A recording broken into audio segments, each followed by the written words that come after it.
श्री शाहनवाज चौधरी भारतीय जी।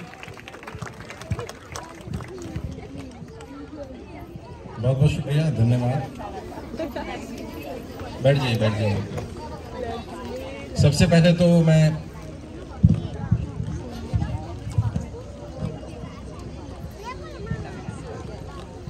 तो मैं पूरी गुजरात टीम को बहुत आभार व्यक्त करता हूं कि उन्होंने एक बड़ा कार्यक्रम किया।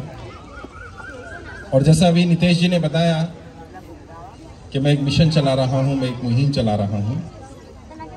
मैं अक्सर बोलता हूं कि मैंने एक दिया जलाया है नफरतों के खिलाफ, मोहब्बत का दिया, प्रेम का दिया, एकता का दिया, भाईचारे का दिया। और मैं मानता हूं कि किसी भी देश को जिसे आजाद देश, आजाद मुल्क कहा जा सकता है, उसमें ये सब होना ही चाहिए। ऐसा कोई देश जिसमें आपसी भाईचारा ना हो, आपसी प्रेम ना हो, एक दूसरे के साथ नफरत पैदा की जा रही हो, भरी जा रही हो, धर्म के नाम पर, जाति के नाम पर लोगों को बांटा जा रहा हो, लड़ाया जा रहा हो, वो आजाद होने के बाद भी देश गुलाम ही रहेगा। यकीनन आज हम 75 वर्ष पूरे कर चुके हैं भारत की आजादी के, लेकिन अभी बहुत सारी आजादी मिलनी बाकी है। और अगले 25 वर्ष, जैसा अभी लीडर कृष्णेंद्र जी ने कहा, मैं भी ये मानता हूं कि अगले 25 वर्ष ये तय करेंगे कि भारत आगे कैसे बढ़ने वाला है, भारत का भविष्य क्या होने वाला है। लेकिन हाँ, कुछ आजादी तो चाहिए। ये जो आजादी अभी मिल गई है, 75 वर्ष हमने पूरे कर लिए, अगले 25 वर्ष में हमें आजादी चाहिए बेरोजगारी से, हमें आजादी लेनी होगी भ्रष्टाचार से, हमें आजादी लेनी होगी गरीबी से। आप हैरान होंगे जान करके कि हर दिन लाखों लोग देश में भूख से मर जाते हैं। ऐसा देश जिसमें लोग भूख से मर जाएं, और थोड़ी देर सोच करके देखिए कि यदि कोई व्यक्ति भूख से मरता होगा, तड़पता होगा, तो उसके वो अंतिम पल कैसे होते होंगे कि उसे खाना नहीं मिला है। हम बहुत भाग्यशाली हैं कि हम कम से कम 1 वक्त, 2 वक्त, 3 वक्त खाना खा लेते हैं, बट हजारों, लाखों, शायद करोड़ों लोग ऐसे हैं जिन्हें सोचना पड़ता है कि अगले दिन क्या होने वाला है, अगले पल क्या होने वाला है। ये अचीवमेंट है पिछले 75 वर्ष की। और हाँ, ये बात सही है कि देश जिन हालातों में मिला था, अंग्रेजों ने जिन हालातों में देश छोड़ा था, वो हालात बहुत खराब थे। मुझे नहीं मालूम आप में से कितने लोगों ने इतिहास पढ़ा, बट मैं 2-3 चीजें बताना चाहता हूं जो लेकर जाइएगा। अभी किसी साथी ने भी कहा कि आज जब आप यहाँ आए हैं और जब आप यहाँ से जाएं तो कुछ लेकर के जाएं। सबसे पहले तो आप सब यंग लोग हैं, ज्यादातर स्टूडेंट हैं यहाँ पर, मैं आप सबको रिकमेंड करूंगा कि आप भी और आपके पेरेंट्स को भी रिकमेंड करिए। एक किताब है, उसे जरूर पढ़िएगा। किताब का नाम है आजादी आधी रात को, फ्रीडम एट मिडनाइट। इंग्लिश में है, हिंदी में है, गुजराती में है, मराठी में है, बंगाली में है, हर भाषा में किताब लिखी गई है। दुनिया की हर भाषा में किताब है। और यकीन मानिए, उस किताब को पढ़ते समय 8-10 जगह आपके आंसू निकल आएंगे। आपको पता चलेगा किन हालातों में देश का बंटवारा किया गया, किन हालातों में हमें आजादी मिली। और जैसा किसी साथी ने कहा था कि आजादी हमें भीख में नहीं मिली, इसके लिए बहुत कुर्बानियां दी गई। हाँ, ये और बात है कि हम भूल गए उन कुर्बानियों को, क्योंकि हमने नहीं दी। शायद हम में से ज्यादातर के माता पिता भी आजाद देश में पैदा हुए, लेकिन कभी अपने दादाजी के साथ बैठिएगा, जिनके दादाजी जिंदा हो। ऐसे लोगों से पूछिएगा जिन्होंने आजादी का वो समय देखा हो, मंजर देखा हो। सेलिब्रेशन तो हो रहा था, लेकिन सेलिब्रेशन का मौका नहीं था। और उस किताब को जरूर पढ़िएगा। मैं रिकमेंड कर रहा हूं आपको, आजादी आधी रात को, फ्रीडम एट मिडनाइट। और उसकी 2-3 चीजें बताना चाहता हूं, किस तरह से हमारे साथ छल किया गया, कपट किया गया। अंग्रेजों ने तय कर लिया कि बंटवारा करना है, तो बंटवारे में क्या बांटा गया? हर चीज बांट दी, केवल जमीन नहीं बांटी, हर चीज बांट दी। आप हैरान होंगे जान करके कि हमारे पुलिस हुआ करती थी, पुलिस को भी बांट दिया गया। और कैसे बांट दिया गया? पुलिस की जब यूनिफॉर्म बांटने की बारी आई तो ट्राउजर्स इंडियन को दे दी और शर्टें पाकिस्तानियों को दे दी। पेन बांटे गए तो पेन हमें दे दिएगा, और इंक पेन चलते थे, इंक सारी उधर दे दी गई। ऑफिस का फर्नीचर बांटा गया तो कुर्सियां भारत को दे दी गई और टेबल सारी पाकिस्तानियों को दे दी गई। क्यों किया ऐसा बंटवारा? क्या कारण था? क्योंकि वो ये सोचते थे कि देश तबाह हो जाएगा। इनके पास संसाधन नहीं बचेंगे, ये मुल्क फिर से गुलाम हो जाएगा, कोई गुलाम बना लेगा। बट वो एक चीज जो समझ नहीं पाए, भारतीयों के बारे में जान नहीं पाए कि हमारी असली ताकत क्या है। हमारी असली ताकत हमारा पैसा, हमारे संसाधन, हमारे दफ्तर, हमारी जगहें नहीं है। हमारी असली ताकत हमारे लोग हैं, हमारे लोगों का जज्बा है। इस जज्बे को नहीं पहचान पाए वो, कि जिस जज्बे से हम लोग उन अंग्रेजों से लड़े। और आप कभी गांधी जी के सत्याग्रह के बारे में पढ़िएगा, इतिहास के बारे में पढ़िएगा। आज हमारे पास इंटरनेट है, मोबाइल फोन है। मुझे दिल्ली से मुंबई जाना हो, अहमदाबाद से दिल्ली जाना हो, मैं 2 घंटे में दिल्ली पहुंच जाता हूं। उस समय पर फ्लाइट नहीं होती थी, इंटरनेट नहीं होता था, मोबाइल फोन नहीं होते थे, ईमेल नहीं होता था। सोचकर देखिए कैसे काम किया होगा उन लोगों ने। और उस समय आजादी के समय तो फिर भी हो गया, आजादी की पहली लड़ाई 1857, उस समय तो कुछ भी नहीं था। कैसे लड़े होंगे हमारे क्रांतिकारी, छुप छुप कर काम करना, लेकिन फिर भी लड़ते रहे। क्यों? क्योंकि इतिहास गवाह रहा है, सत्ता चाहे कितनी ही तानाशाह हो जाए, सत्ता में चाहे कितने ही दुराचारी लोग पहुंच जाएं, कितने ही व्यभिचारी लोग पहुंच जाएं, कितने ही आतंकी लोग पहुंच जाएं, वो सबको गुलाम नहीं बना सकते। और इस देश का डीएनए, इस देश का अंदर से एक डीएनए ऐसा है कि गुलामी को स्वीकार नहीं कर सकता है, और इसने साबित किया है। तो ये जो अगले 25 वर्ष है हमारे पास, इन अगले 25 वर्षों में हमें तय करना होगा कि हम जो बाकी गुलामियां हैं उनसे भी बाहर निकलें। और सबसे पहले आज देश की, गुजरात की और पूरे सभी राज्यों की सबसे बड़ी जरूरत क्या है? आज एकता की जरूरत है, अखंडता की जरूरत है। आज हमें बांटने की कोशिश की जा रही है, और वो ताकतें जो हमें बांटना चाहती हैं वो केवल 5% हैं।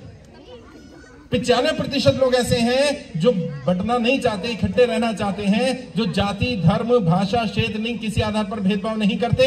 लेकिन ये 5% लोग ऐसे हैं जो नहीं चाहते हम इकट्ठे रहें। तो पहचानिए, आइडेंटिफाई करिए अपने आसपास ऐसे लोगों को, कौन नहीं चाहता एकता आए। ऐसे कौन लोग हैं जो नहीं चाहते कि लोग इकट्ठे हो जाएं? कौन लोग ऐसे हैं जो हमें बांट करके अपनी राजनीतिक रोटियां सेकते रहना चाहते हैं? उन्हें पहचानने की जरूरत है। और ये लोग हमारे आपके बीच में ही होंगे। ये अपने आप को देशभक्त दिखाने का नाटक भी कर सकते हैं, कर रहे हैं। तिरंगे का सम्मान नहीं है, फिर भी तिरंगा लगा रहे हैं। और मैंने कहा था, अभी फेसबुक पर भी डाला था, मैंने यूट्यूब पर भी डाला था, काफी वायरल हुआ। मैंने कहा था कि जो व्यक्ति मन से तिरंगे का सम्मान ना करता हो, उसे घर पर तिरंगा लगाकर तिरंगे का अपमान नहीं करना चाहिए। तिरंगा वही लगाए जिसके मन में भी तिरंगा हो। जिसके मन में तिरंगा नहीं है, उसे तिरंगा लगाने का कोई अधिकार नहीं। और वो शेर है ना कि क्या क्या बनाने आए थे, क्या क्या बनाने आए थे, क्या क्या बना बैठे, कहीं मंदिर बना बैठे, कहीं मस्जिद बना बैठे। तो हमसे तो अच्छी उस परिंदे की जात है जो कभी मंदिर पर जा बैठे, कभी मस्जिद पर जा बैठे। क्या बनाने आए थे? ये मंदिर, मस्जिद धर्म की जगह है। धर्म तो व्यक्तिगत विषय है भाई। और जो इंसान नहीं बन पाया, क्या वो हिंदू या मुसलमान बन सकता है? नहीं बन सकता है। सबसे बड़ी चीज, सबसे बड़ा धर्म क्या है? इंसानियत सबसे बड़ा धर्म है। और हमारी कोशिश ये होनी चाहिए कि हम सबसे पहले एक इंसान बने। और ये हमारा सौभाग्य है, और ये मेरा, आपका, हम सबका सौभाग्य है। और ये करोड़ों रुपए, अरबों रुपए देकर के भी ये सौभाग्य प्राप्त नहीं हो सकता। क्या सौभाग्य? इस भारत भूमि में जन्म लेना। अच्छा, मानो कोई व्यक्ति अमेरिका में पैदा हो गया, अब वो चाहकर भी तो भारत की नागरिकता तो ले सकता है, लेकिन ये सौभाग्य कैसे प्राप्त कर सकता है कि वो इस मिट्टी में पैदा हुआ? और ये हमें सबको समझना पड़ेगा कि हमारे लिए सौभाग्य की बात है कि हम भारत में पैदा हुए। तो जब भारत में पैदा हुए तो हमारे लिए हमसे भी पहले अगर कोई चीज होगी तो भारत होना चाहिए, देश होना चाहिए। और ये हम सबकी जिम्मेदारी। और इसीलिए नारा दिया गया कि गर्व से कहो हम भारतीय हैं। जिसे भारतीय होने पर गर्व नहीं है, उसे किसी और पर क्या गर्व हो सकता है? और ये मेरा नारा नहीं है, ये मैंने शुरू तो किया है, लेकिन ये विचार मेरा नहीं है, ये विचार तो सदियों से चला आ रहा है। और लेटेस्ट इस सदी में अगर बात करें तो बाबा साहब अम्बेडकर ने तो कहा ही था कि शुरुआत और अंत में हम केवल भारतीय हैं। उसी विचार को मैंने आगे बढ़ाने की कोशिश की कि इस भारतीयता को घर घर तक पहुंचाया जाए। और साथियों, जो भारतीयता है ना, यही कट्टरता से लड़ सकती है। कट्टरता से मुकाबला भारतीयता से ही किया जा सकता है। वो तुम्हें बांटेंगे, वो तुम्हें बांटेंगे हिंदू में, मुसलमान में, अगड़े में, पिछड़े में, अमीर में, गरीब में, महिला में, पुरुष में। तुम भारतीयता पर अड़े रहना।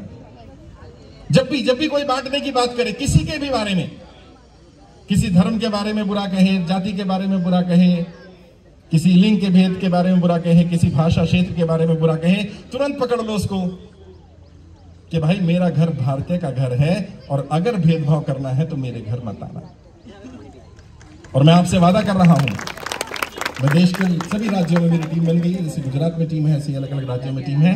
मैं आपसे वादा कर रहा हूं, अगले साल 8 अगस्त 2023 को कम से कम 100 करोड़ लोग इस भारतीयता की मुहिम से जुड़ चुके होंगे। उन सबको भारतीयता की शपथ दिलाई जाएगी।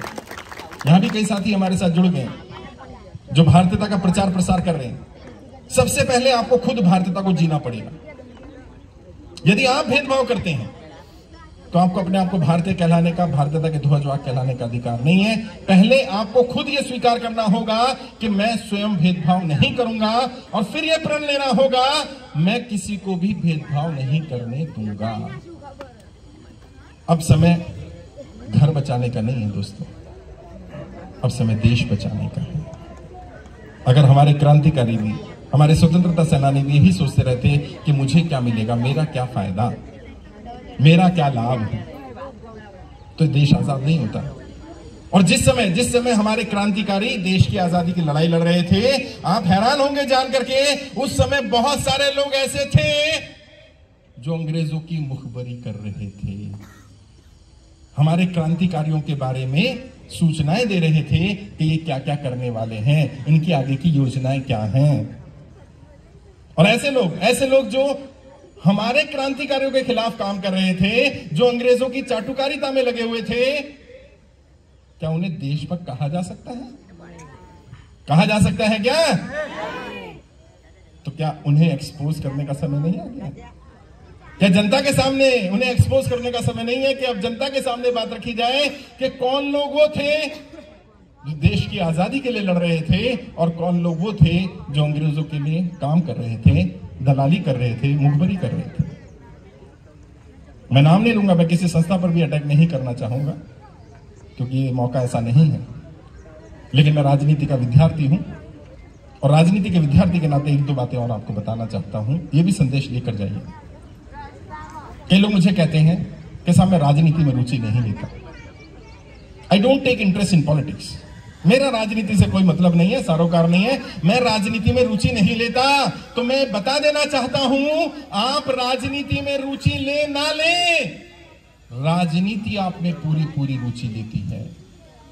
राजनीति आपकी जाति में रुचि लेती है, राजनीति आपके धर्म में रुचि लेती है, आप क्या खाते हैं, कहां रहते हैं, आप किस रंग के कपड़े पहनते हैं, आपकी जगहों के नाम, आपकी कमाई, आपके खर्चे, हर चीज राजनीति तय करती है, हर चीज में राजनीति रुचि लेती है।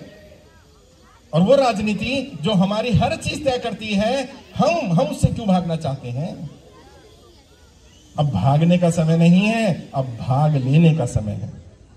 होता ना, भाग लो या भाग लो, अभी तो समझने के ऊपर है, समझ का फेर है। जब बोला जाएगा भाग लो तो कुछ लोग भाग लेंगे यहां से और कुछ लोग भाग लेंगे, पार्टिसिपेट करेंगे उसमें। और आप तय करिए कि आपका पार्टिसिपेशन कैसा हो सकता है। राजनीति में भाग लेने के लिए चुनाव लड़ना, पार्टी ज्वाइन करना, किसी संगठन में जाना ये जरूरी नहीं है। सबसे पहली जरूरत है अवेयर होना, जागरूक बनना। जब भी कोई आपको कहे कि आप धर्म के नाम पर वोट करो, जाति के नाम पर वोट करो, अभी आएगा चुनाव, हम लोग तो चुनाव नहीं लड़ने वाले हैं, लेकिन लोग आएंगे आपके यहाँ पर चुनाव में वोट मांगेंगे, उनसे सीधा सीधा पूछो, भैया धर्म मैं देख लूंगा, जाति मैं देख लूंगा, तू बता तू क्या करने आया। और एक अक्सर बात बोली जाती है कि धर्म खतरे में है, तो मैंने एक वीडियो डाला था, वो भी बड़ा वायरल हुआ जब कोई राजनेता कहे कि तुम्हारा धर्म खतरे में है तो समझ लेना तुम्हारा धर्म नहीं, उसकी कुर्सी खतरे में है। ये धर्म की बात नहीं कर रहा, वो अपनी कुर्सी की बात कर रहा है। क्योंकि डरपोक है, बोल नहीं रहा, इसलिए कहेगा तुम्हारा धर्म खतरे में है, तुम्हारी जाति खतरे में है। खतरा धर्म और जाति का नहीं है, खतरा कुर्सी का है। और ये बात उसे समझा देनी है तुमने कि हाँ मुझे पता है। जैसे ही कोई बोले ना तुम्हारा धर्म खतरे में, बोलो हाँ हाँ मुझे मालूम है मेरा धर्म बहुत खतरे में है, क्योंकि तेरी कुर्सी खतरे में है। क्योंकि वो कहेगा, यही बात बोलेंगे, अरे ये तो हिंदू है, ये तो मुसलमान है। उसे बोलो हिंदू मुसलमान मैं देख लूंगा, तू बता क्या देखने जा रहा है, हमारे लिए क्या करने वाले हो, हमारे रोजगार का क्या, हमारे बच्चों का क्या, हमारे व्यापार का क्या। और मैं आपको बता रहा हूं, ऐसे राजनेता जो धर्म और जाति की राजनीति करते हैं वो बहुत डरपोक होते हैं, बहुत कमजोर होते हैं, वो अंदर से टूटे हुए होते हैं। 4 सवाल कर दोगे तुम्हें विरोधी कह देगा, अरे ये तो यार बीजेपी का विरोधी है, ये तो कांग्रेस का विरोधी है, ये तो इसका विरोधी है। तुम बोलो नहीं भाई हम किसी के विरोधी नहीं है, अभी तो हम जनता के पक्ष में हैं। और ये भी मैं नहीं कह रहा, ये भी बाबा साहब अम्बेडकर ने कहा। बाबा साहब अम्बेडकर हमारे संविधान निर्माता, संविधान सभा में बहस चल रही थी और बाबा साहब अम्बेडकर से पूछा गया कि भारत में सरकार कैसे बनेगी, और लेकर जाना एक काम की बात है तुम्हारे लिए। बेटा थोड़ी देर चुप हो जाओ बच्चों, सुन लो। बाबा साहब अम्बेडकर से पूछा गया भारत में सरकार कैसे बनेगी। कहते भाई लोग इलेक्शन लड़ेंगे, चुन करके आ जाएंगे, जो चुनकर आएंगे वो अपने में से अपना नेता तय करेंगे, जो नेता बनेगा वो सत्ता पक्ष होगा और जो उसको पसंद नहीं करेंगे वो विपक्ष होगा। बात सही है? लोग चुनकर आएंगे, अपने में से नेता चुनेंगे, उसको नेता सदन कहा जाएगा, वो मुख्यमंत्री प्रधानमंत्री बनेगा, और जो उसको पसंद नहीं करेंगे वो विपक्ष होगा। तो एक नेता ने सवाल पूछा सदन में बाबा साहब अम्बेडकर से कि बाबा साहब एक बात बताइए, कभी ऐसा हो गया कि सारे नेताओं ने मिलकर ही अपना नेता चुन लिया? कभी ऐसा हो गया कि सबने मिलकर एक को चुन लिया, तो विपक्ष कौन होगा? क्या ऐसा संभव है? हाँ है, दिल्ली में हुआ था। आम आदमी पार्टी ने जब पहली बार सेकंड टाइम चुनाव लड़ा तो 70 सीटें वहां विधानसभा की हैं, 67 सीटें जीत ली। कितनी बची? 3। अच्छा मानो 3 भी जीत लेते, हो सकता था ना, संभावना थी। फिर क्या होता? विपक्ष में कौन बैठता? ये तो आज हुआ है। बाबा साहब अम्बेडकर ने कब बताया? 1948 में। क्या कहा? बाबा साहब अम्बेडकर कहते हैं कोई बात नहीं, यदि कभी ऐसा हो भी गया कि सबने मिलकर के किसी एक को नेता चुन लिया तो घबराना मत, इस देश की जनता परमानेंट विपक्ष होती है। और आगे कहते हैं बाबा साहब अम्बेडकर, अपनी पसंद की सरकार चुनिए और विपक्ष में आकर बैठ जाइए। सरकार आपकी पसंद की हो तो उनसे सवाल करिए, सरकार विपक्ष की हो तो सवाल करिए, और यदि अपनी पसंद की सरकार से भी सवाल ना कर पाए तो फिर खुद से सवाल करिए, किसे चुन लिया? ऐसा क्या गुनाह कर दिया कि एक व्यक्ति ने आपकी अभिव्यक्ति की आजादी भी छीन ली, आपसे सवाल करने का अधिकार भी छीन लिया? कि बोलते हैं सत्ता पक्ष के लोग, अरे सवाल नहीं करो। अरे क्यों नहीं करें भाई, सत्ता में भेजा है, दामाद थोड़ी चुना है। और जो बुजुर्ग बैठे हो बताएंगे दामाद भी चुनते तो 4-5 सवाल कर लेते घुमा फिरा के, बेटा कितना कमाते हो, हैं, ईमानदार हो कि नहीं हो। नेता चुनते समय नहीं आएंगे, वो पैसा देंगे, दारू देंगे, ये देंगे, लालच देंगे, सब कुछ करेंगे, तुम अड़े रहना। और किसको वोट देना? जिसको तुम्हें पसंद है उसको देना। अपने को ये मतलब नहीं किसको वोट देने का, जो तुम्हारे दिल को भाएगा उसको वोट दे देना। सवाल सबसे करना। और मैं बता रहा हूं, एक दिन, केवल एक दिन के लिए अगर इस देश की जनता ने नेताओं से सवाल करना शुरू कर दिया, ये नेता सुधर जाएंगे। अब्राहम लिंकन ने कहा था, जनता को नेता वैसे ही मिलते हैं जैसी जनता होती है। यदि नेता खराब है तो इसमें बहुत बड़ा दोष जनता का है, क्योंकि जनता खराब है। यदि हम चाहते हैं कि हमारे नेता बदले, यदि हम चाहते हैं सदन में अच्छे लोग पहुंचे, तो पहले बदलाव खुद से होगा। आचार्य चाणक्य अर्थशास्त्र में लिखते हैं, आचार्य चाणक्य जिन्हें मैं अपना गुरु मानता हूं और हम सबके गुरु हैं आचार्य चाणक्य। आचार्य चाणक्य अर्थशास्त्र में लिखते हैं कि चोरों पर ठग राज करते हैं। यानी जनता अगर चोर है तो नेता ठग ही मिलेगा, वो ठगेगा तुम्हें। जो वादा करेगा वो पूरा नहीं करेगा, क्योंकि जनता ने खुद ऐसा तय कर लिया कि कोई बात नहीं, क्या फर्क पड़ता है, नेता कोई भी आए, मेरा तो भला होने वाला नहीं है। सवाल करने लोगों, पहली बात। और ये तुम्हारा संवैधानिक अधिकार है। ये बाबा साहब अम्बेडकर ने जो हमें संविधान दिया ना, मैं नाम तो नहीं लूंगा, लेकिन आप जानते हैं कई संगठन है, यहां भी शायद उस संगठन के समर्थन हो तो नाराज हो जाए, बट हो जाए तो हो जाए, मुझे तो सच बोल जाए। जब हम भारतीयता की शपथ दिलाते हैं, आप में से ज्यादातर ने शपथ ली होगी, सुनी होगी, उसमें कहते हैं हम शपथ ले लेंगे, लेकिन एक समस्या है। क्या समस्या है? हमारी शपथ है, मैं किसी भी भारतीय के साथ जाति, धर्म, भाषा, क्षेत्र, लिंग या किसी आधार पर भेदभाव नहीं करूंगा। वो कहते हैं ये शपथ ले लेंगे हम, कोई दिक्कत नहीं। अगली लाइन आती है, मैं भारत के संविधान का सम्मान करूंगा। ओ तेरी, संविधान का सम्मान करना पड़ेगा? नहीं बाबा, ये नहीं होगा अपने से। क्यों? जिस संविधान के आधार पर सत्ता तक पहुंचते हैं, उस संविधान का सम्मान नहीं करना। और मैंने कहा था, एक्सपोज करो इन नकली देशभक्तों को। जो व्यक्ति भारतीयता की शपथ लेने को मना करे, समझ लेना इसके मन में भेदभाव है।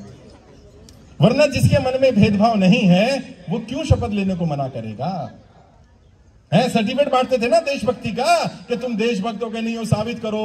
अब हम साबित कर रहे हैं, अब तुम साबित करो, अब तुम्हारी बारी है। अगले 25 वर्ष तुम्हें बार बार साबित करना पड़ेगा। और बाबा साहब अम्बेडकर ने कहा था ये बात भी, जो इतिहास पढ़ते नहीं है वो इतिहास रच भी नहीं सकते। यदि चाहते हो कि इतिहास रचा जाए, यदि चाहते हो कल इतिहास में तुम्हारा नाम आए, तो इतिहास पढ़ना शुरू करो। हमारे महान लोगों ने, जो क्रांतिकारियों ने काम किए, और सामाजिक सुधारक भी बहुत सारे रहे, राजनीतिक सुधारक भी रहे, उनके बारे में पढ़ो, उनके संघर्ष के बारे में पढ़ो, कैसे किस तरह से उन्होंने संघर्ष किया। ये आजादी हमें ऐसे ही नहीं मिल गई। अभी कल ही बहुत दुखद घटना हुई राजस्थान में। घटना तो जुलाई की है, शायद 27-28 जुलाई की। एक बच्चे ने एक टीचर की मटकी से पानी ले लिया और उसको टीचर ने इतना पीटा कि वो बच्चा एक्सपायर कर गया कल। गलती क्या थी उस बच्चे की? मटकी से पानी पिया? नहीं, ये गलती नहीं थी, क्योंकि वो दलित था। आज जो लोग कहते हैं कि भेदभाव नहीं है, उनके लिए मैं कल की घटना बता रहा हूं, इंटरनेट पर देख लेना, पूरा छाया हुआ है। और वो टीचर क्या कह रहा है, कोई बात नहीं, गलती हो गई मुझसे, बच्चे को पानी पीना ही नहीं चाहिए था ना, वो निचली जात का था, तो मेरे यहां पानी नहीं पीना चाहिए। शर्म आती है, ऐसे लोग अध्यापक कहना नहीं लायक। और ये घटिया सोच हमारी सभी इंस्टीट्यूशन में डाल दी गई है। सारे सरकारी दफ्तरों में ये लोग बैठ गए, सारे स्कूल कॉलेजेस में ये लोग बैठ गए, और ये लोग जाति धर्म का भेदभाव, इतना जहर इनके अंदर भर दिया गया, ये इंसान को इंसान के रूप में स्वीकार नहीं करना चाहते। इनको इंसान में जाति दिखती है, धर्म दिखता है, भाषा दिखती है, क्षेत्र दिखता है, इंसान को इंसान नहीं समझते हैं। क्या ये जरूरी है कि हर इंसान में हिंदू मुसलमान देखा जाए? क्या इतना काफी नहीं कि इंसान में इंसान देखा जाए? क्या सिर्फ इतना काफी नहीं कि इंसान है, बस यही बहुत है? और किसी एक के साथ भी अत्याचार अन्याय होता है और आप चुप बैठते हैं, तो ये ध्यान रखिएगा, जब आपके ऊपर अन्याय और अत्याचार होगा तो बाकी भी चुप बैठेंगे। तो क्या करें? बोलना शुरू करें, अपना जितना सामर्थ्य। मैं ये नहीं कह रहा लड़ने चले जाए, नहीं। सोशल मीडिया पर बोलिए, फेसबुक पर बोलिए, व्हाट्सएप पर बोलिए। आपके अड़ोस पड़ोस में कोई भी अत्याचार कर रहा हो, आवाज उठाइए। और यदि आपकी आवाज को दबाया जाए, तो मैं आपसे वादा कर रहा हूं, आज धन मन तन से मैं आपके साथ खड़ा रहूंगा। यदि कभी भी किसी के साथ भी अन्याय अत्याचार होगा, आप बिना झिझक मेरी टीम से संपर्क कर सकते हैं। मैं आपके साथ खड़ा मिलूंगा, कोई आए ना आए, मैं आऊंगा, मेरी टीम आएगी। और हमारे पास सुप्रीम कोर्ट, हाई कोर्ट में वकील है। किसी को लीगल हेल्प चाहिए तो बताएं, किसी को पॉलिटिकल हेल्प चाहिए तो बताएं, किसी को फाइनेंशियल कोई हेल्प चाहिए तो बताएं। मैं बिजनेस ट्रेनिंग देता हूं, पॉलिटिकल ट्रेनिंग देता हूं। अभी कर्जे से बाहर निकलने की ट्रेनिंग मैं बहुत सारे व्यापारियों को दे रहा हूं, फ्री दे रहा हूं, क्योंकि व्यापार नहीं चल रहे, लोग कर्जे में फंस गए। मैंने वो वीडियो डाला, आप देखेंगे फेसबुक पर, उसको 21 मिलियन लोगों ने देखा है। 21 मिलियन समझते ना? 2 करोड़ 10 लाख लोगों ने देखा उसको, और 2 करोड़ 10 लाख में से लगभग 1 करोड़ से ज्यादा लोग ऐसे थे जो ये कहते हैं कि हम कर्जे की दलदल में फंस गए हैं। पहले नोटबंदी, फिर जीएसटी और फिर ये लॉकडाउन, इन्होंने हमारी हालत खराब कर दी। अभी तक लोग बोल नहीं रहे थे, बोलने लगे। बोलिए, वरना क्या लगता है, इंसान इसलिए चुप रहता है कि उसको लगता है सारी प्रॉब्लम मुझे ही है, बाकी सब तो खुश हैं। अच्छा, सभी ये सोच रहे हैं, हर कोई ये सोच रहा है मेरा ही खराब है, बाकी सबका सही चल रहा है। अगर आपस में बात करेंगे तो पता चलेगा किसी का भी सही नहीं चल रहा। और आज ये समय किसी पर कटाक्ष करने का, किसी का विरोध करने का नहीं है। ये एकता का दिन है, हम सब ने मिलकर के इस पर्व को मनाना है और जीना है इस भारतीयता को। अगर हम ये तय कर पाए कि हम खुद अपने स्तर पर भेदभाव नहीं करेंगे, इस भारतीयता को जिएंगे, इसको प्रमोट करेंगे, तभी हम इस स्वतंत्रता दिवस का एक्चुअल सार्थक कर पाएंगे। एक्चुअल मायने यही होंगे कि हमने स्वतंत्रता दिवस मनाया, कि हम स्वतंत्र हैं, अपनी स्वतंत्रता का भी ध्यान रखना है और दूसरे की स्वतंत्रता का भी ध्यान रखना है। हमारी स्वतंत्रता किसी दूसरे की गुलामी न बन जाए, ये भी ध्यान रखना है। जैसे हमारे अधिकार हैं, ऐसे हमारे कुछ कर्तव्य भी हैं। जैसा भी लीडर कृष्णेंदु जी ने कहा, संविधान का अनुच्छेद 51A उसमें 11 मौलिक अधिकारों के बारे में बताया गया है। हमें जैसे कर्तव्यों के बारे में बताया गया है, जैसे हमें अधिकार हैं, 6 मौलिक अधिकार हैं, ऐसे 11 मौलिक कर्तव्य भी हमारे हैं। हमारी आजादी किसी दूसरे के लिए गुलामी ना बन जाए, इस बात का हमें ध्यान रखना। एक और खास संदेश इस पर्व पर आप सबको देना चाहता हूं, खासकर से जो लोग गांधीनगर लोकसभा में रहते हैं उनको देना चाहता हूं। यदि आपको किसी भी तरह की कोई भी गाइडेंस चाहिए, आपके बच्चे को करियर काउंसलिंग चाहिए, बच्चे को जॉब नहीं लग रही है, उसको जॉब के लिए गाइडेंस चाहिए, किसी भी तरह की कोई हेल्प चाहिए, तो आप मेरी टीम से संपर्क करिएगा। उसकी जॉब की व्यवस्था कराने की जिम्मेदारी भी मैं लूंगा, उसको ट्रेन भी करेंगे, उसको काबिल बनाएंगे। क्योंकि मैं मानता हूं कि हर व्यक्ति हर काम नहीं कर सकता, लेकिन हर व्यक्ति कोई ना कोई काम सबसे अच्छी तरह कर सकता है। बस ये पहचानना है कि वो कौन सा काम है जो आप या आपका बच्चा, आपके परिवार का व्यक्ति सबसे अच्छी तरह कर सकता है। और जिस दिन आपने वो काम किया, जो काम आप सबसे अच्छी तरह कर सकते हैं, यकीन मानिए उस काम में आप सफल जरूर होंगे। सफलता का बेसिक नियम यही है कि जिस चीज के लिए आप बने हो, जिसके लिए अंदर से आवाज आती हो, वही काम करो। अपना समय, अपना पैसा, अपने संसाधन, अपना जीवन उसके लिए लगा दो। स्वामी विवेकानंद जी ने भी कहा था ना, कोई एक सपना लो, उस सपने को जियो, उसको सोचो, उसको खाओ, उसको पियो, उठते बैठते सोते जागते केवल वही सपना दिमाग में रखो और एक दिन वो सपना पूरा हो जाएगा। हर अच्छी बात लिखी जा चुकी है, हर अच्छी बात बोली जा चुकी है, बस अब उस पर अमल करना बाकी है, अप्लाई करना बाकी रह गया है। मैं उम्मीद करता हूं कि आप अप्लाई करेंगे उन सारी चीज़ों को जो यहाँ बताई गई हैं। और आप में से बहुत सारे लोग ऑलरेडी हमारी टीम में जुड़ गए। भारतीयता के ध्वजवाहक बनिए। ध्वजवाहक बनने के लिए कुछ नहीं करना है, बस भारतीयता की शपथ ले लेनी है और वही शपथ को आगे लोगों को देते रहना है। ज़्यादा से ज़्यादा लोगों तक ये संदेश पहुँचाना है। कोई मेंबरशिप नहीं है, कोई इसमें डोनेशन नहीं है, कोई फीस नहीं, कुछ नहीं है। हम सब भारतीय हैं, बस बात खत्म। इस भारतीयता के संदेश को आगे बढ़ाएंगे। मैं उस उम्मीद के साथ 4 लाइनें बोलकर अपनी बात खत्म करता हूं। जो मुझे सबसे ज्यादा पसंद है वो 4 लाइनें। बैसाखियों पर चलकर भी महान क्यों है, बैसाखियों पर चलकर भी महान क्यों है, और जो हमको बांटता है वो हुक्मरान क्यों है। हुक्मरान मतलब सत्ताधीश, सत्ता में बैठे ऐसे लोग जो बांटने का काम करते हैं। बैसाखियों पर चलकर भी महान क्यों है, और जो हमको बांटता है वो हुक्मरान क्यों है। अमेरिका, चीन, पाकिस्तान सब इसी सोच में पड़े हैं। सारे जहां से अच्छा हिंदुस्तान क्यों है, सारे जहां से अच्छा हिंदुस्तान क्यों है। बहुत बहुत शुक्रिया, धन्यवाद। आप सब यहाँ आए, आपने मुझे सुना, मुझे अवसर दिया, उसके लिए बहुत बहुत आभार। Thank you very much.